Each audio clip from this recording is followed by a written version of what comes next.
Now let's solve this third question. Very simple.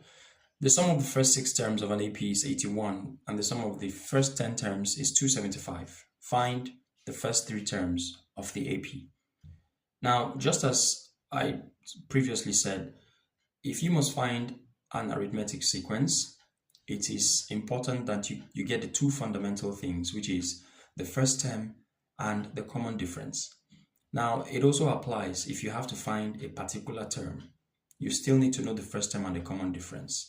Now, this same principle is reflected in the sum of an AP. Those 2 fundamental things must be found before you can get a specific term.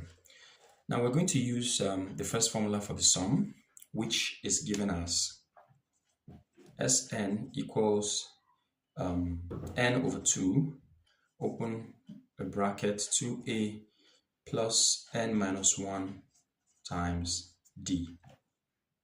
So, looking at the question, you can tell that it is going to lead us to a simultaneous equation. Now, let's make an expression for what we have there. Now, the first sentence says the sum of the first 6 terms is 81.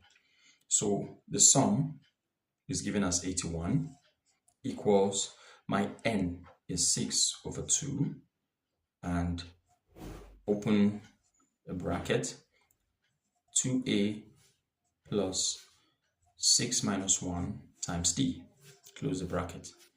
Now let's simplify this. We have here to be 3. 6 over 2 is 3. So we have 3 into 2a plus 5d. And that gives us 81. Now if we divide both sides by 3, what we're going to have is 2a plus 5d. And that gives us 27. This is my first equation. Now let's get an expression for the second one. I'm going to wipe this off, but I'll remember this.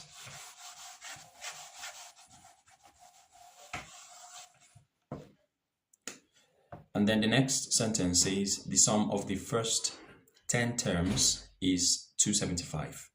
So I have my 275, which is already representing the sum, equals 10 over 2. Open your bracket, 2a plus n, that is 10 minus 1 times d. Now let's simplify that. We have 10 over 2 is 5 into 2a plus 9d equals 275. Now we're going to divide both sides by 5, and when we do that, we're going to be having 2a plus 9d equals 55. And that is my second equation. So I'm going to wipe this off now and bring those 2 equations together and solve it simultaneously.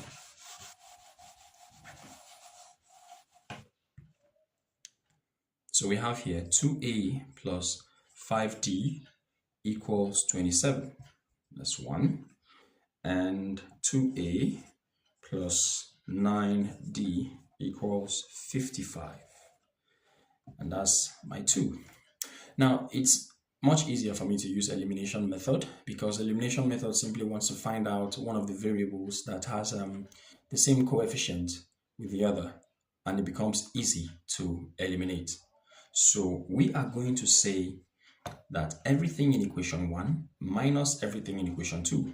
And you will see how this 2a eliminates, and then we'll be solving only one variable, which is the d.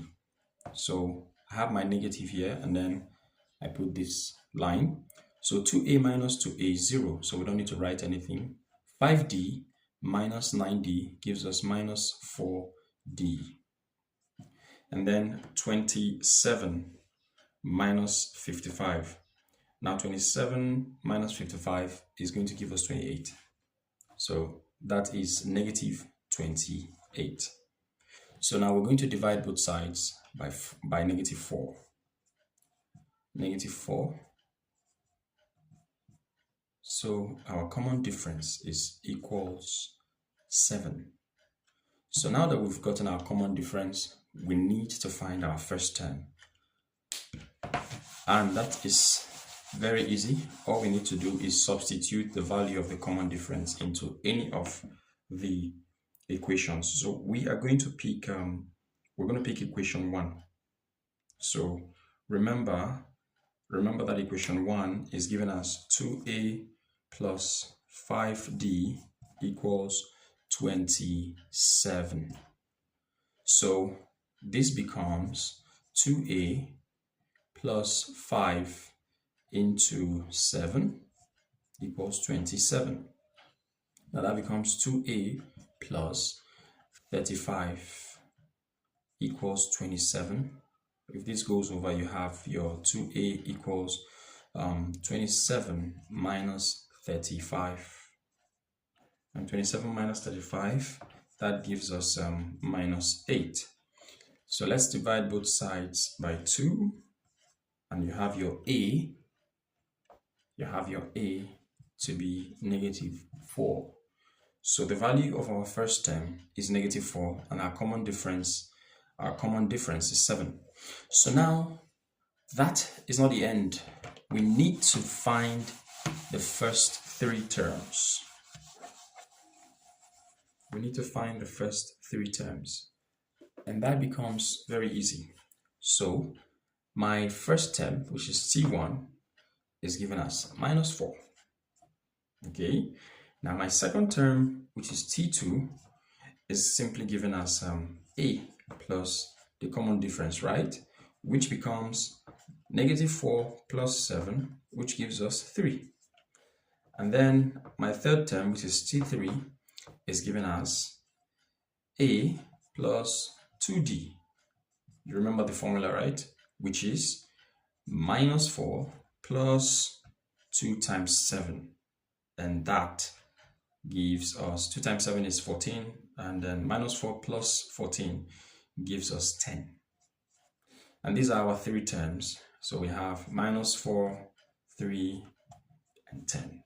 And that is the answer to that question. These are the first 3 terms.